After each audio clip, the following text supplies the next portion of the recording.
Kenapa pertelingkahan itu berlaku, pembunuhan itu berlaku? Kerana terdapatnya ada yang ngadu domba, yang jahat. Jadi oleh sebab tu kita semua baik-baik aja. Kita boleh minum semeja, kita boleh tu, tapi kadang-kadang sebab politik ada yang gaduh domba, maka kita bergaduh. Kita baik aja dengan orang Islam, sama Islam. Kita baik saja orang Islam dengan bukan Islam.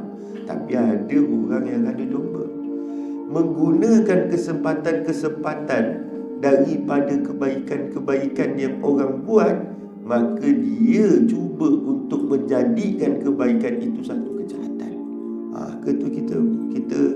Kita dapat belajar daripada tu. Siapa yang ngadu domba? Shimir bin Abi Jaushan. Dia ngadu domba. Yang keempatnya kita belajar, segala urusan boleh diselesaikan dengan diplomatik, perbincangan. Apabila kita tidak mencintai dunia, kita betul-betul nak selesai masalah, kita betul-betul nak cari penyelesaian pada masalah, maka ketika mana kita nak cari penyelesaian masalah, kita memerlukan kepada kewajiban. Namun sekali yang berbahagia Tuan Imam yang berusaha pengurusi surau berserta dengan AJK, seterusnya hadirin dan juga hadirat dikasihi oleh Allah Subhanahu wa taala. Pertamanya marilah kita bersyukur sama-sama kepada Allah Rabbul Jalil kerana Allah Subhanahu wa taala masih beri hidup kepada kita, dan kita gunakan hidup tu dengan memperbanyakkan bakti dan taat kepada Allah. Yang keduanya, marilah sama-sama kita memperbanyakkan istighfar. Yang ketiganya ialah marilah sama-sama kita memperbanyakkan selawat kepada Rasulullah SAW kerana malam ni adalah malam Jumaat. Dan yang ketiganya, yang keempatnya ialah kita bersyukur kerana malam ni kita dapat meneruskan pengajian kita, alhamdulillah.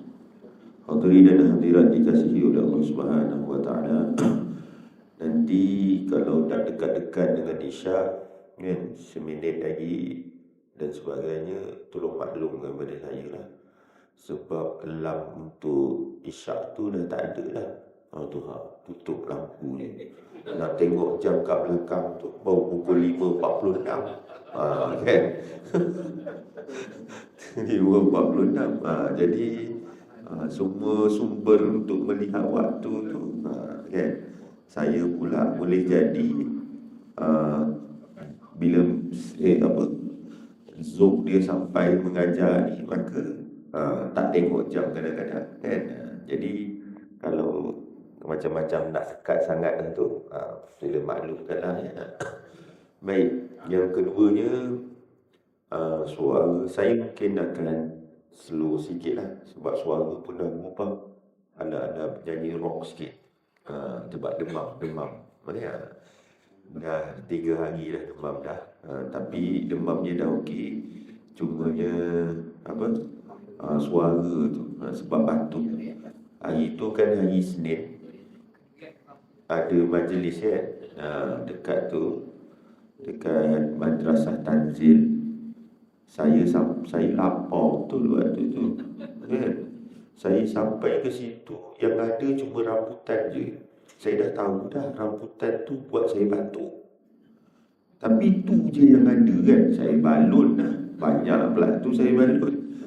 Terus je saya tekak, esoknya terus dah saya rasa sesema tu adalah bermula daripada kahak yang ada kat dalam paru tu lah kan. Jadi dia mula berkumpul di esophagus, maka dia mula nak jadi demam. Esoknya, lusanya memang demam terus, panas badan, geletar semualah, macam itulah. Tapi orang tak perasan saya demam tu sebab saya mengajar macam biasa. Dia ini hari yang ke-3, ke-4 macam tu, suara mula bertukar lah, sebab dah mula batuk. Petang tadi mula batuk. Jadi dia bila batuk tu dia menyebabkan kita punya anak tekak tu dia bengkak. Jangan suruh saya nyanyi sudah bengkak lagi lepas tu. Dia ada dua bengkak. Satu bengkak dekat anak tekak, satu lagi bengkak dalam hati orang yang mendengarnya. Bengkak dengan bengkak lebih kurang sama kan? Hadirin dan hadirat, sebelum kita mulakan pengajian kita, maka kita imbas balik pada minggu lepas rasanya anda dah terangkan tentang kita akan menyambut 9 dan 10 Muharram. 9 Muharram itu ialah peristiwa sedih yang berlaku kepada setiap umat Islam. Baik, kenapa kita kena kenal kisah tersebut? Ada ulama dia tidak suruh kita untuk kita ceritakan peristiwa tersebut. Sebab apa? Sebab ianya berkaitan dengan sahabat radhiyallahu anhu ajma'in. Dia berkaitan dengan cucu Nabi baginda Rasulullah SAW, ahli keluarga baginda Rasulullah SAW. Jadi oleh sebab itu, para ulama dia tidak mahu orang mengambil kesempatan. Sebab tak semua orang baik, tak semua orang dia nak menyatukan orang atau mengambil faedah daripada kisah tersebut. Jadi ada orang yang cuba mengambil-ambil. Ada orang cuba untuk mewujudkan persengketaan di antara orang Islam. Maka dia mengampikan dengan melebihkan sahabat terhadap keluarga Rasulullah. Ada yang mengampikan akan melebihkan ahli keluarga Rasulullah daripada para sahabat. Jadi oleh sebab itu, untuk mengekangnya, dipanggil dalam kaedahnya ialah satu zara'i. Benda tu tak darurat pun. Kalau darurat dia boleh kena cerita. Tapi bila benda tu tak darurat, maksudnya kalau kita tak tahu, adakah iman kita akan berkurang? Tidak. Kalau kita tahu kisah tu, adakah iman kita akan bertambah? Tidak juga. Jadi oleh sebab tu, kisah tersebut tidaklah menyebabkan kita terkeluar agama ataupun kita akan bertambah-tambah agama kita. Tak juga. Jadi oleh sebab itu, dia ada satu kaedah nama dia saddu zara'i, iaitu pencegahan. Pencegahan. Jadi oleh sebab itu, tidaklah dibenarkan, antaranya Imam Ghazali rahimahullah ta'ala dan ramai lagi tidak membenarkan untuk diceritakan peristiwa tersebut kepada orang awam secara detail. Secara detail. Jadi oleh sebab itu, kadang-kadang saya cerita juga tapi tak detail. Cuma semalam je lah memang saya cerita tapi belum habis lagi.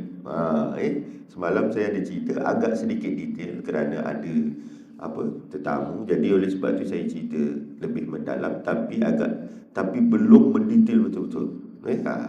Saya belum menyatakan tentang sumber daripada mana dapat. Sumber kisah tu semua daripada Syiah yang kita dapat cerita hari ini. Dan sumber kebanyakannya diriwayatkan oleh Abu Mihnaf. Abu Mihnaf ni dia Syiah tapi Ahli Sunnah wal Jamaah mengambil riwayat-riwayat dia. Tu kalau nak cerita secara detail, anda boleh cerita secara detail. Sebab anda membaca kitab-kitab tarikh yang premier, bukan yang sekunder. Antaranya ialah Tarikh Tabari, Tarikh Baghdad, Tarikh Imam Ibn Katsir, Tarikh Dimashq Ibn Asakir, Al-Bidayah wan Nihayah Ibn Katsir. Itu semua kitab-kitab tu ada di rumah anda dan anda membacanya. Jadi oleh sebab itu, anda boleh menceritakan dia punya riwayat-riwayat dia dan sebagainya. Tapi anda cerita juga kadang-kadang sedikit-sedikit tu. Kenapa anda cerita? Supaya kita ambil faedah. Faedah yang kita dapat belajar daripada kisah yang berlaku tu ialah kita jangan ulang balik apa kesilapan yang telah berlaku orang-orang terdahulu buat. Tanpa kita menyatakan atau kita sebut nama-nama, tak perlu. Sebut nama-nama tak perlu pun. Tak perlu. Kalau orang tu baik, maka dia dipandang baik oleh Allah. Kalau dia tidak dipandang baik, salah dia, maka dia tidak akan dipandang baik oleh Allah Subhanahu wa taala. Jadi oleh sebab itu kita kena faham, kalau diceritakan kisah tu, ialah kita kena ambil faedah dia. Faedah dia ialah apa? Jangan ulang lagi kisah tersebut berlaku dalam umat Islam. Apa dia? Faedah dia yang lain kita dapat belajar. Janganlah disebabkan urusan politik maka kita berbunuhan antara umat Islam. Satu. Janganlah kerana politik maka kita akan mengkafirkan orang Islam. Jangan. Politik itu tidak sampai begitu. Kenapa pertelingkahan itu berlaku, pembunuhan itu berlaku? Kerana terdapatnya ada yang ngadu domba, yang jahat. Jadi oleh sebab tu kita semua baik-baik aja. Kita boleh minum semeja, kita boleh tu, tapi kadang-kadang sebab politik ada yang ngadu domba, maka kita bergaduh. Kita baik aja dengan orang Islam, sama Islam.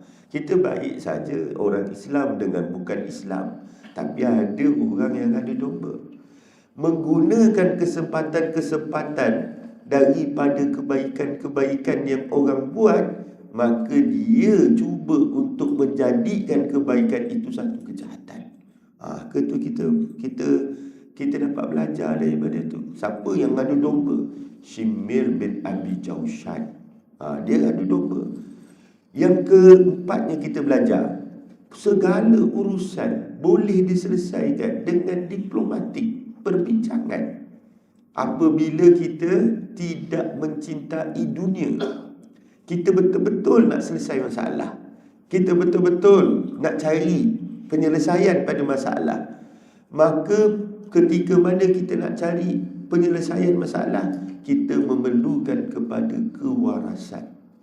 Orang yang waras tidak terlalu jatuh cinta, maka dia akan boleh berfikir. Tapi kalau dia jatuh cinta kerana apa? Kerana dunia. Dia nak dapatkan jawatan.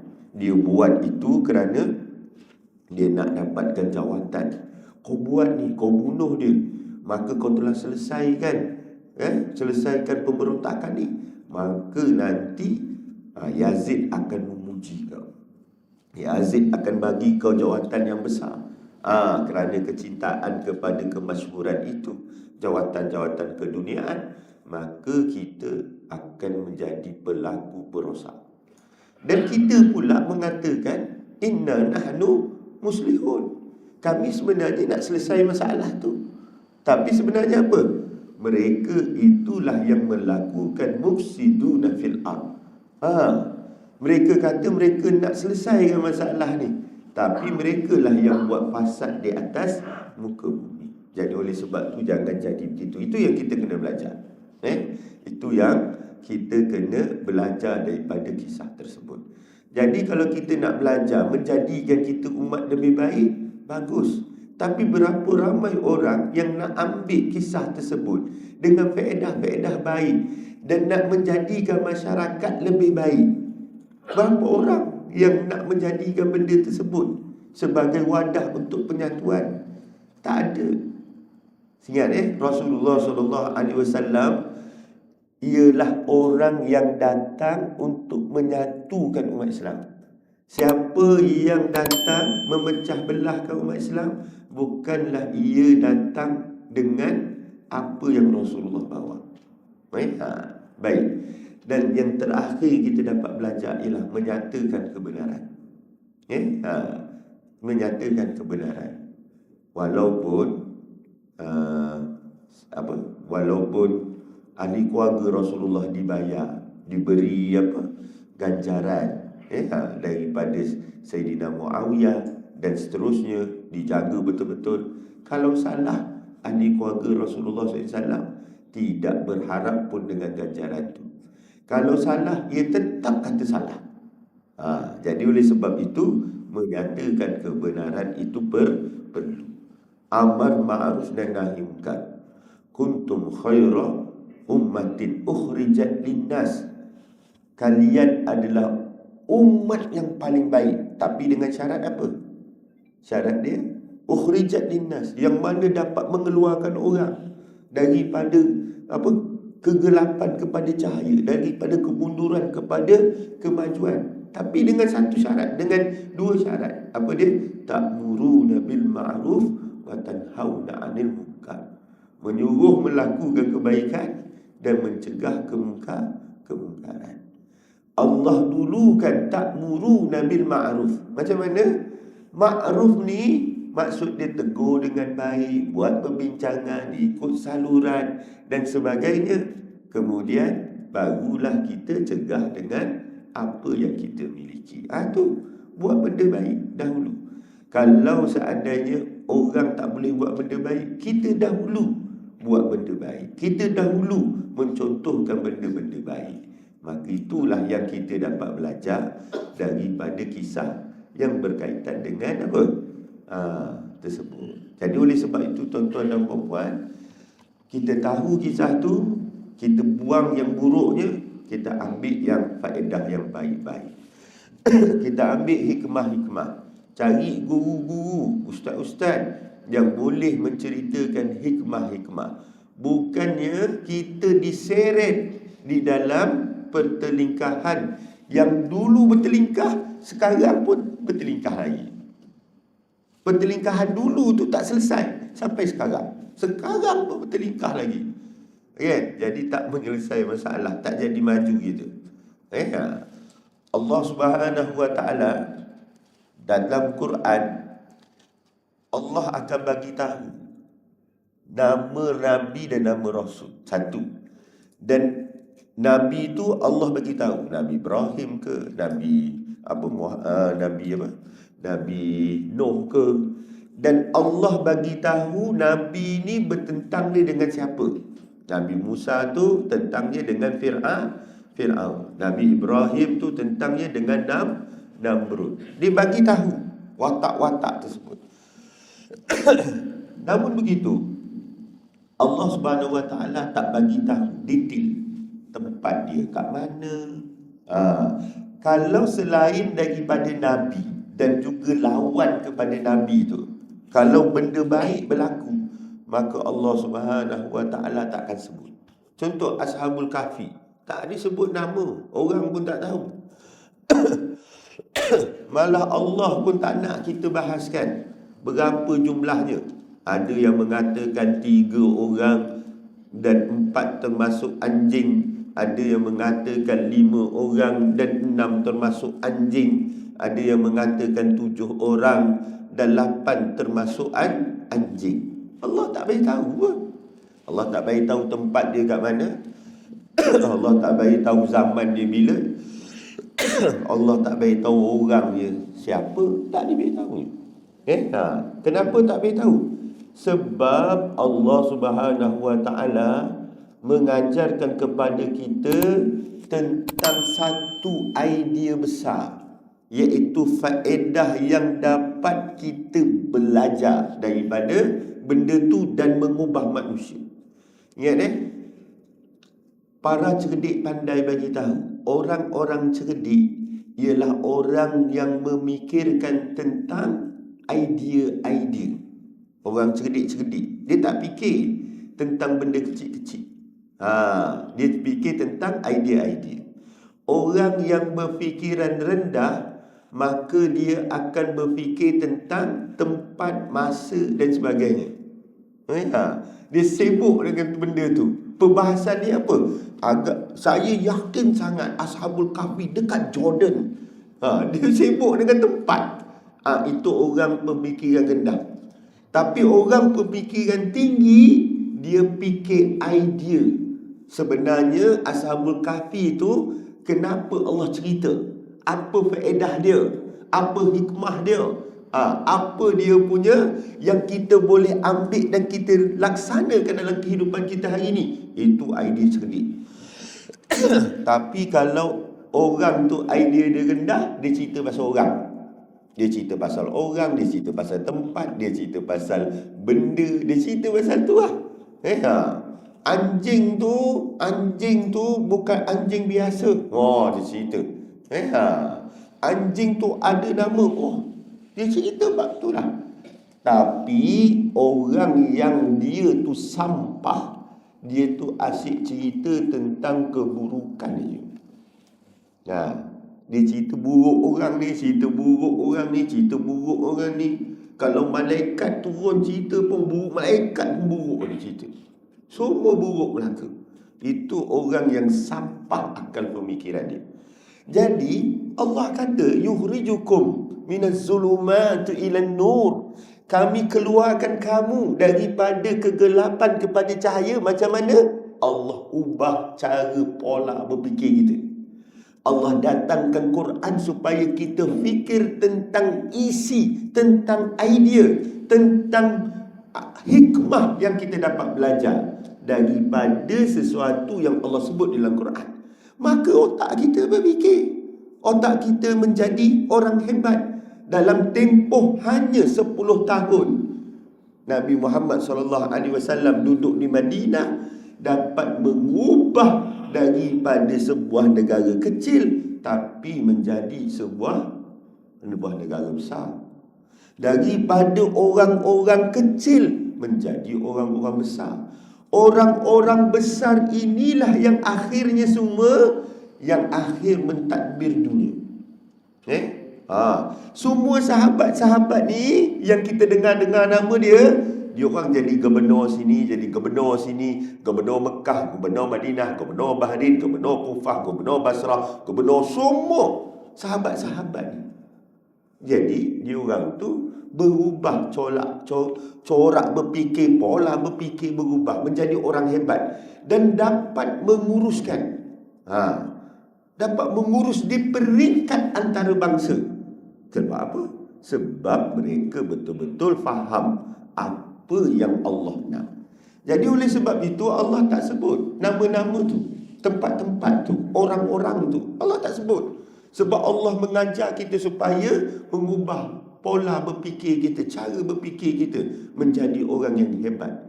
Jadi oleh sebab itu, disebabkan kita akhirnya daripada zaman Rasulullah, kemudian sahabat, sampai tabi'in, dia dah sampai kepada zaman emas. Kemudian tiba-tiba orang kembali balik semula, jatuh merudum kerana mereka tidak buat apa yang sahabat-sahabat buat. Mereka sibuk bila dah habis perbincangan, ilmu banyak yang telah pun disusun dan sebagainya. Daripada perbincangan kecil-kecil kepada perbincangan besar-besar, kemudian dia patah balik semula. Ulama-ulama tafsir, daripada bahas benda-benda kecil-kecil kepada benda-benda besar, daripada makna-makna tersurat dan makna-makna tersirat, kemudian mereka patah balik. Macam mana? Duk sibuk Ashabul Kahfi, nama dia apa, raja dia apa, dekat mana, sibuk. Pertelingkahan itu berlaku dan menyebabkan kita hari ini surut. Dan hari ini orang Islam cara berfikir dia tak. Oleh sebab itu kisah yang berlaku, apa yang berlaku ialah kita mudah terpancing untuk apa? Untuk termakan dengan hasutan orang untuk bergaduh. Termakan. Kalau kita ni tak mudah, sebab kita ada ilmu, sebab kita ada corak berfikir kita, maka kita akan menghindari orang tersebut. Dia ada kat kedai kopi, duduk dengan kita, dia pun berbual dengan kita. Kita tahu ini toksik pemikiran ni. Orang rendah tak nak fikir idea, tak nak fikir hikmah. Maka oleh sebab itu dia apa? Dia duduk dekat situ, dia dengar cakap orang tu, akhir dia kata, betul lah tu. Akhirnya bergaduh sesama kita. Boleh minum semeja, akhirnya tarik muka. Hanya kerana apa? Kerana perkara-perkara kecil yang membentuk keduniaan sahaja. Jadi oleh sebab itu, kita perlukan ulama-ulama yang mengajar kita untuk berfikir di peringkat di aras tinggi. Kita tak nak lagi orang-orang yang mengajak kita membahaskan perkara-perkara yang kecil, perkara-perkara yang toksik, sampah, supaya kita bergaduh antara kita dan sebagainya. Maka itulah yang kita dapat belajar. Baik, hadirin dan hadirat, kalau kita tengok peristiwa daripada 9 tu, iaitu peristiwa di Karbala, maka kita tengok pada 10 Muharram kita tengok kaitannya. Rasulullah SAW suruh kita pada 10 Muharram tu sapu kepala anak yatim. Sedangkan peristiwa Tasu'a atau peristiwa Karbala belum berlaku. Kita disuruh untuk apa? Memuliakan keluarga, belanja keluarga kita pada 10 Muharram. Sedangkan peristiwa Karbala belum berlaku. Lepas terjadi peristiwa Karbala, maka kita dapati apa? Kita dapati ada kaitan peristiwa tu dengan 10 Muharram. Kita tengok bahawa di Karbala itulah anak-anak yatim menjadi anak yatim. Jadi oleh sebab tu Rasulullah suruh pada 10 Muharram pergi cari anak-anak yatim.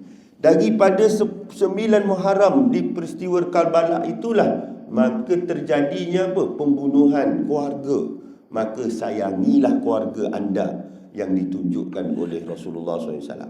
Jadi ada kaitan antara, cuba tengok, tiba-tiba Rasulullah suruh sapu kepala anak yatim. Sebabnya apa? Ali Zainal Abidin Sajjad jadi anak yatim, Aliul Asghar jadi anak yatim. Jadi oleh sebab itu ada kaitan. Selepas tu jaga keluarga. Sekarang ni selepas itu habis keluarga Rasulullah daripada belah Sayyidina Husain dan sebelah Sayyidina Hasan terbunuh dalam peristiwa tersebut. Jadi ada kaitan antara kedua-duanya. Baik, kita sambung balik semula pengajian kita. Bismillahirrahmanirrahim. Kita sampai kepada muka surat yang ke-10.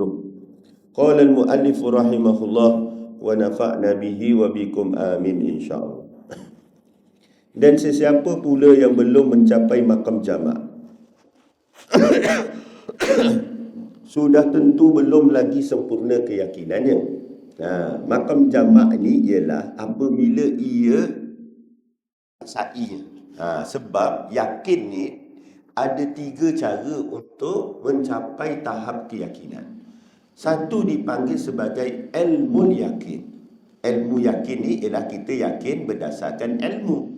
Ilmu ni berdasarkan analisis. Kita berdasarkan analisis, bukan sangkaan kita. Bukan sangkaan kita. Kita tengok orang tu, buruk dia berbunyi krok krok krok krok. Lapar dia tu, kan? Kita pun sangka dia lapar. Maka itu bukan ilmu, itu sangkaan. Setiap kali dia datang kelas, krok krok krok, lapar dia tu. Jadi itu bukan ilmu, itu adalah sangkaan. Ilmu tu macam mana?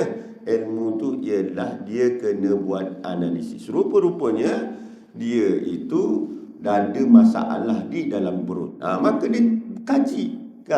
Sehinggalah dia dapat tahu kenapa perut dia berbunyi. Lebihan gas.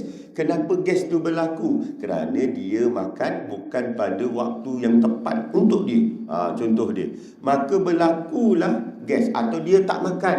Maka bila kita dapat jawapan konkret, maka itu adalah ilmu. Ilmu tu terbina dengan eksperimen. Eksperimen atau analisis secara tepat. Analisis secara tepat. Contoh semut. Semut bercakap tak? Cakap tak semut? Bercakap. Macam mana cakap bunyi semut macam mana? Tak tahu. Tapi tahu cakap. Macam mana kita nak tahu semut bercakap? Kena ada apa? Analisis. Kena buat kajian. Adakah dia bercakap melalui frekuensi? Adakah dia bercakap melalui mengeluarkan hormon? Jadi oleh sebab tu kena buat apa? Kajian, analisis, sampailah kita tahu bagaimana. Maka itu dipanggil sebagai ilmu. Maksud ilmu tu meyakinkan kita. Bukan dia cakap sembrono saja. Ya, saya rasalah, saya yakinlah semua bercakap. Dia bercakap macam mana? Macam kita lah. Kan? Jadi tak ada yang membuktikan secara yakin Maka oleh sebab itu tidak dipanggil ilmu. Jadi ilmu ni akan meyakinkan kita. Kita buat sesuatu, maka kita akan jadi yakin bila kita mempunyai ilmu. Itu dipanggil sebagai ilmu yakin. Yang kedua, contohnya ilmu tasawuf. Ilmu tasawuf ni dia bukan main tulis saja. Maksud dia tulis. Kenapa ilmu tasawuf ditulis oleh orang-orang tua, tidak ditulis oleh orang-orang muda? Contoh Imam Ghazali menulis kitab Ihya Ulumuddin, menulis kitab Minhaj, menulis kitab Mukasyafah adalah ketika dia sudah pun apa?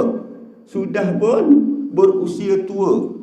Setelah dia mahir dalam ilmu akidah, setelah dia mahir dalam ilmu fiqh, dalam ilmu usul fiqh dan sebagainya, dah tua baru dia tulis kitab-kitab tersebut. Kerana apa?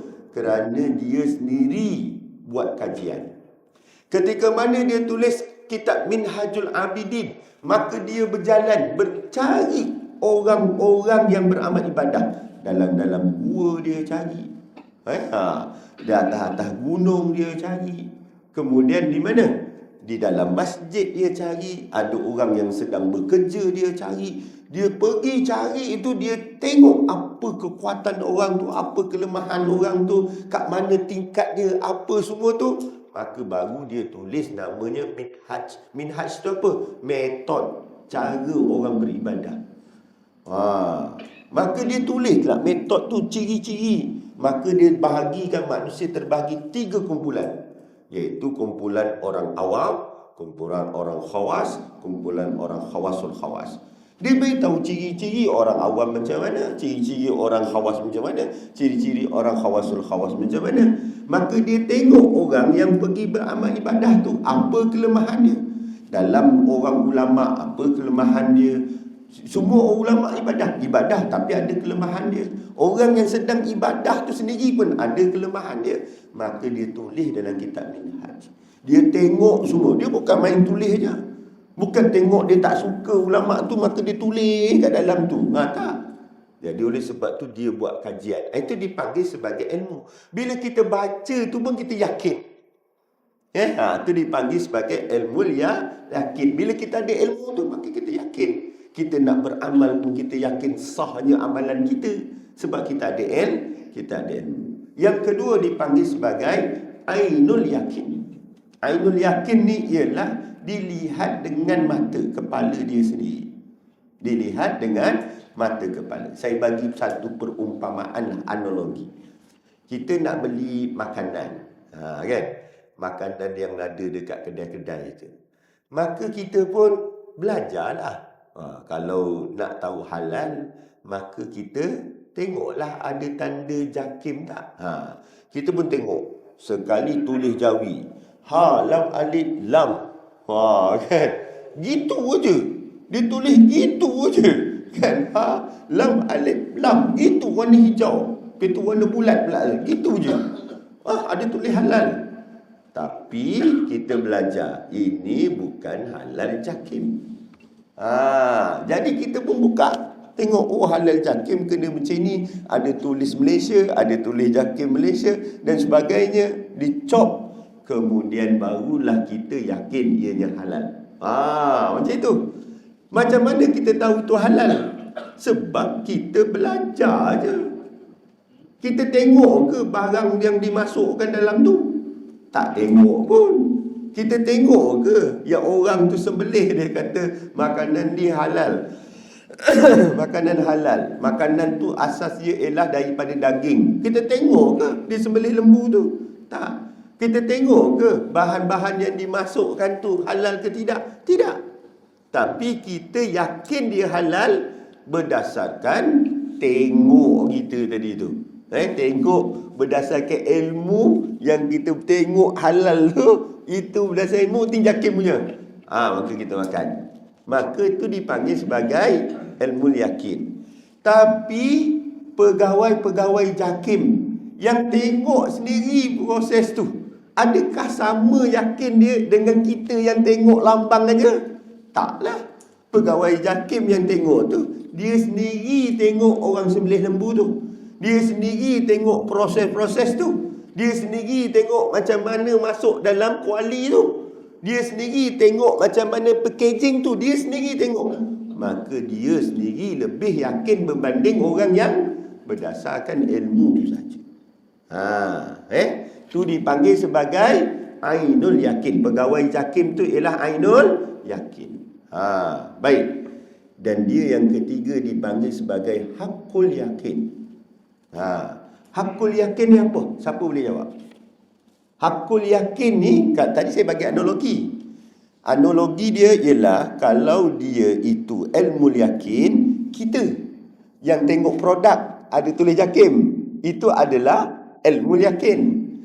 Kalau dia itu ainul yakin, itu adalah pegawai jakim yang tengok proses tersebut, yang tengok proses sembelih tersebut, yang tengok semua tu. Kalau ainul yakin tu apa? Hakul yakin tu apa? Hati. Tak, analogi tu sebenarnya siapa? Kalau hakul yakin tu, tadi kita kalau ilmu yakin, hakul yakin, bukan hakul yakin, ainul yakin ialah pegawai jakim. Kalau hakul yakin ni siapa? Yang memberi maksud. Maksud yang memberi.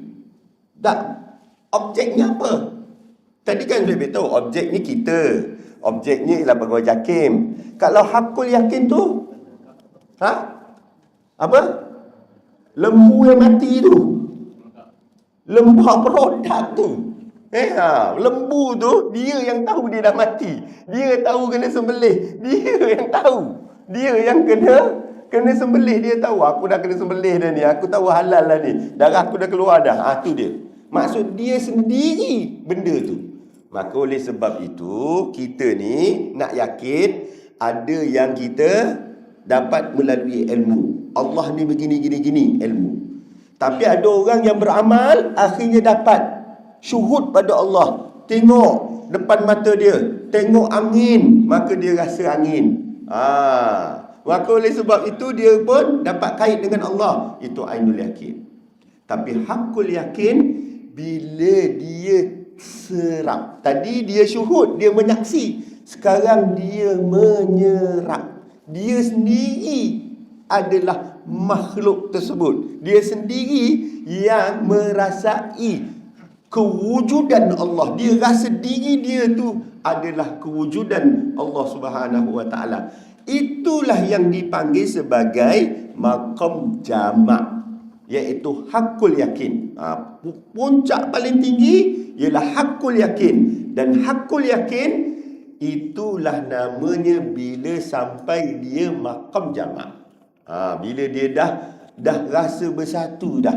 Maksud dia kalau sebut Ar-Rahim, maka dialah rasa bahawa diri dia itu adalah tanda kasih sayang Allah. Dia tengok darah dia, dia tengok urat dia, dia tengok diri rasa dia, sentuh dia, bulu yang naik. Itu semua kasih sayang Allah. Dia rasa pada diri dia. Maka itu dipanggil sebagai hakul yakin. Benar-benar dia menyerap apa sahaja yang disifatkan dengan kepemurahan Allah dan sebagainya. Itu dia. Itu dipanggil sebagai maqam jamak. Maka oleh sebab itu muallif kata, dia kata apa? Dan sesiapa pula yang belum dapat mencapai maqam jamak, sudah tentu belum lagi sempurna keyakinan itu. Sebab sempurna keyakinan itu ialah hakul yakin.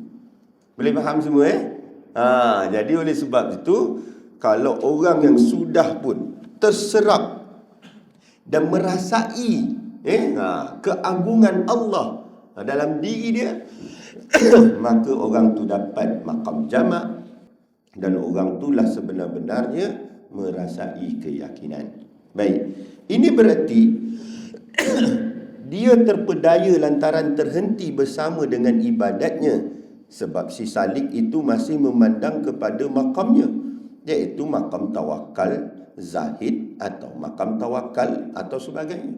Jadi kalau orang tu beramal ibadah dan dia terhenti kepada rasa zuhud, tujuan dia ibadah tu ialah untuk zuhud, maka dia terhenti kat zuhud tu, maka dia takkan dapat dekat dengan Allah. Dia terhenti dengan zuhud sebab niat dia hanya zuhud.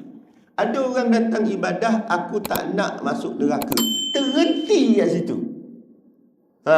Maksud dia Allah kabul tak permintaan dia? Kabul. Apa dia? Dia sembahyang, daripada sembahyang dia tak buat benda jahat. Dia tak buat benda jahat pun. Sebab apa? Sebab tujuan sembahyang dia itu ialah untuk tidak masuk neraka Allah. Maka terhenti dia dekat situ. Adakah dia akan merasai dekat dengan Allah, takarub dengan Allah? Tidak. Adakah dia merasai bahawa alam ini adalah tanda cinta kepada Allah? Tidak. Itu yang sebab ada anak murid anak tu, dia datang jumpa anak. Dia kata, Ustaz, apa amalan saya perlu buat?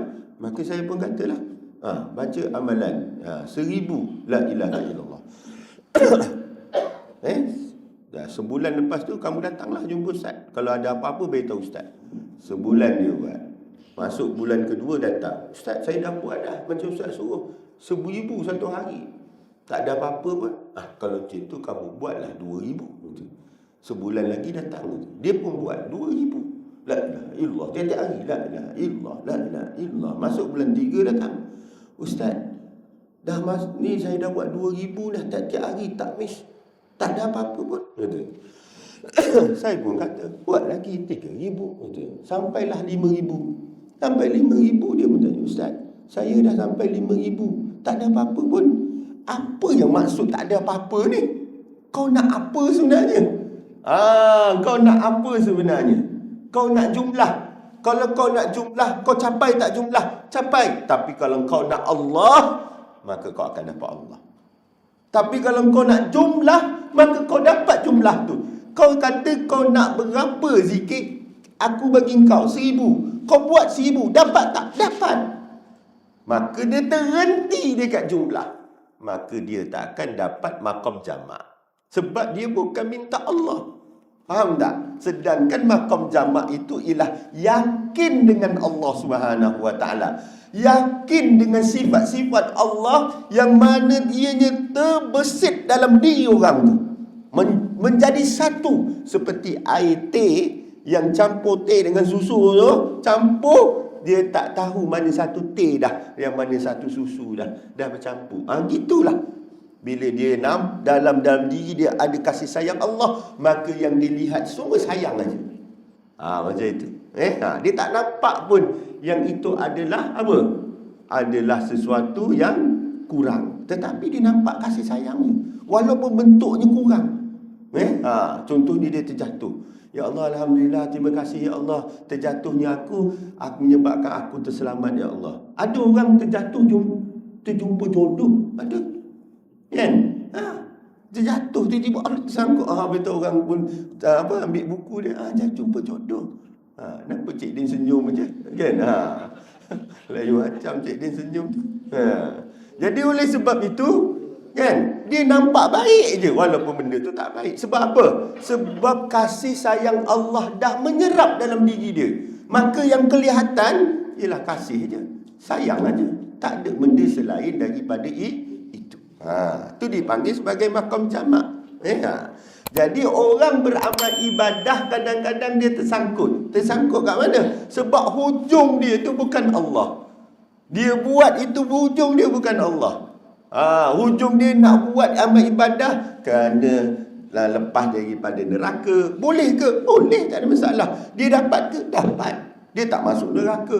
Saya buat ni supaya masuk syurga. Buat dapat masuk syurga. Ya, dapat masuk syurga. Jadi oleh sebab itulah kita kena tahu kita beramal ibadah. Dalam hadis, dalam perbincangan kita ini ialah tentang kesungguhan kita untuk nak yakin nak dapat Allah, mesti bersatu dengan sifat-sifat Allah. Baik, dah sudah masuk waktu? 1 minit lagi. Baik, sambung. Dan mukasyafahnya yang menawan hatinya menyebabkan dia terlalu suka kepadanya. Mukasyafah dia. Ada orang dia terjadi suka dengan amal ibadah, dia terberhenti dengan amal ibadah tu. Kalau kekurangan berlaku pada diri dia, maka dia rasa tak sedap. Lepas tu dia rasa apa? Dia rasa tak sedap dan menyalahkan diri dia. Contoh dia dah biasa dah solat dekat masjid. Hari tu tertidur, maka dia rasa tak sedap.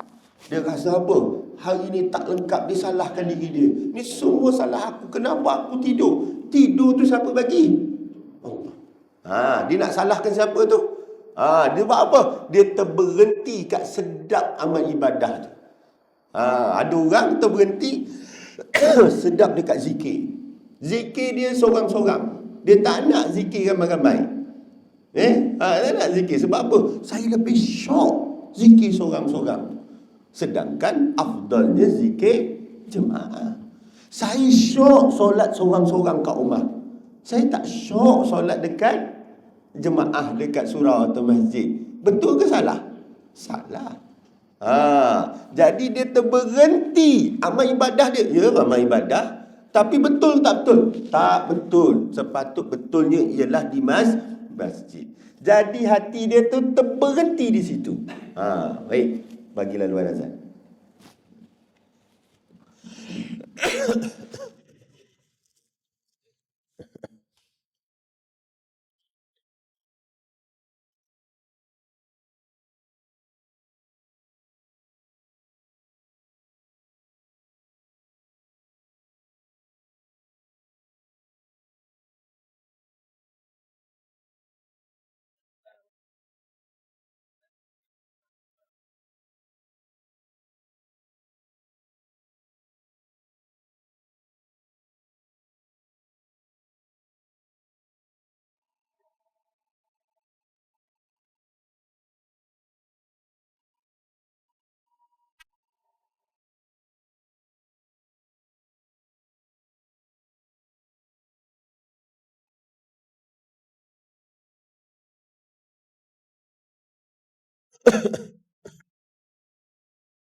La ilaha illallah.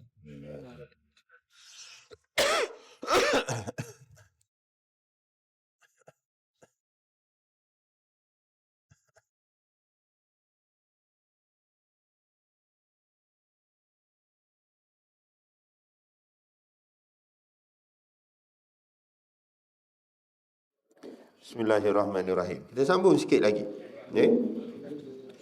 Dan mukasyafahnya yang menawan hatinya menyebabkan dia terlalu suka kepada ibadahnya.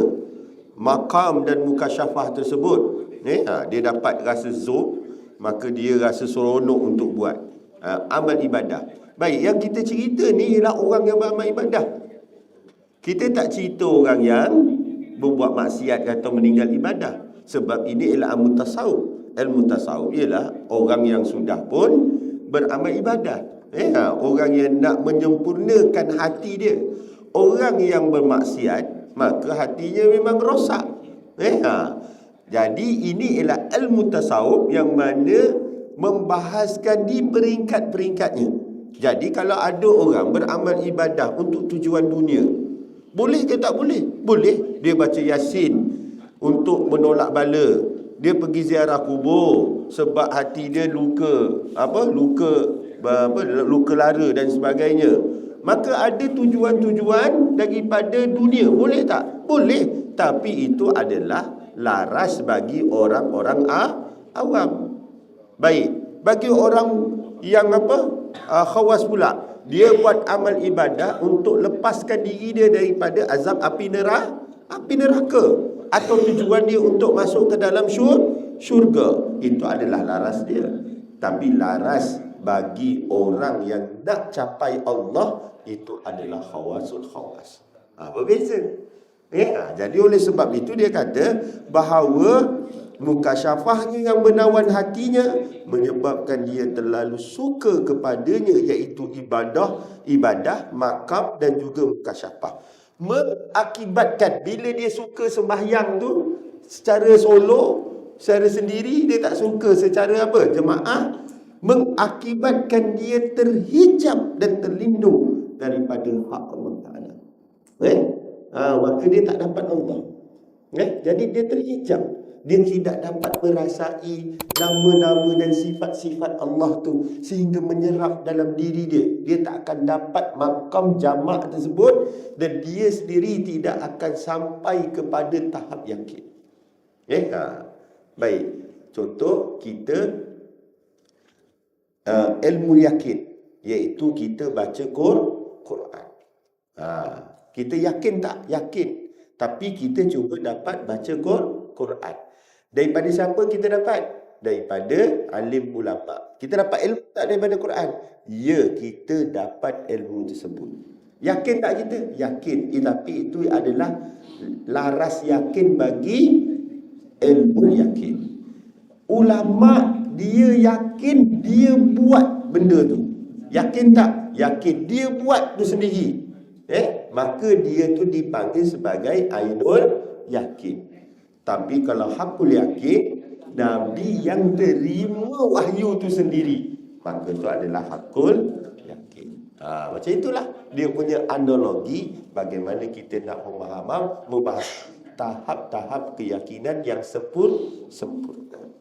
Baik, nanti kita akan sambung balik kita punya pengajian pada kuliah yang akan datang. Bismillahirrahmanirrahim. Alhamdulillahirabbil alamin wassalatu wassalamu ala asyrafil anbiya'i wal mursalin wa ala alihi wa sahbihi ajma'in. Allahumma arinal haqqa haqqan warzuqna ittiba'ah wa arinal batila batila warzuqna ijtinabah.